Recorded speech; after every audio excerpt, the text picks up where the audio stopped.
पाकिस्तान जंग के लिए तैयार है। तर्जुमान पाक फौज का भारतीय आर्मी चीफ को मुंह तोड़ जवाब। कहा, पाकिस्तान के अवाम, मैं आपको कहना चाहता हूँ, हिंदुस्तान आपसे लड़ाई लड़ने को तैयार है। आओ आओ, हिम्मत हो, हम दोनों लड़ाई लड़े। नरेंद्र मोदी, लगता है आपने दुनिया की तारीख पढ़ी नहीं। ये याद रखना, हम तुम्हारा मुकाबला करेंगे और तुम्हें मुकाबला करके दिखाएंगे। यहाँ कोई मौत से नहीं डरता। मोदी, इस गलत फहमी में ना रहना, ये आपकी आखिरी गलती होगी। पाकिस्तान और इंडिया का जंग शिद्दत इख्तियार कर गया। एक तरफ हुकूमत दूसरी हुकूमत को, हुकूमत रहनुमा आपस में एक दूसरे को धमकियां दे रही हैं, गालम गलोच कर रहे हैं, जबकि दूसरी तरफ अवाम भी एक दूसरे के आमने सामने हो गए हैं।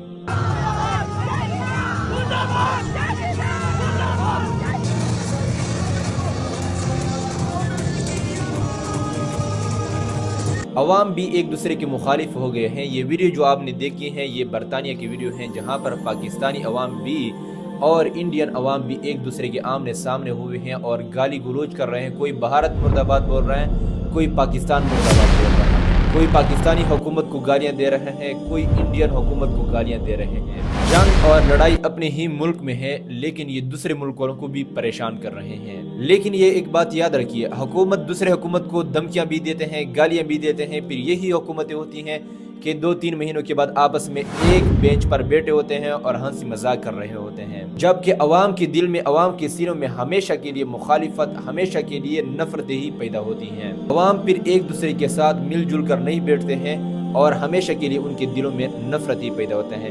तो लिहाजा एक दूसरे से नफरत ना कीजिए, तमाम मामलात को आसान तरीके से हल करना चाहिए। और दूसरी तरफ ये बताया जाता है कि ये जंग नहीं है, ये सिर्फ और सिर्फ एक साजिश है, क्योंकि पाकिस्तान और भारत में इन दिनों में गज़ा और फ़लस्तीन की इजहारी यकजहती का मुहिम बड़ी तेज़ी से चल रहा था कि दरमियान में ये रोला, ये बात आ गई है, अब मीडिया पर कोई गज़ा और फ़लस्तीन का नाम नहीं ले रहा है, कोई इसराइल को नहीं धमका रहा है, बस सिर्फ और सिर्फ पाकिस्तान और भारत की खबरें चल रही हैं। अक्सर लोग इसको एक साजिश करार देते हैं कि ये कोई जंग और लड़ाई नहीं है, सिर्फ और सिर्फ गज़ा और फ़लस्तीन का नाम नहीं लेना चाहते हैं। आप इसके बारे में क्या आरा फरमाते हैं? अपनी राय कमेंट में ज़रूर दीजिए। क्या ये साजिश है या कोई वाकई जंग है?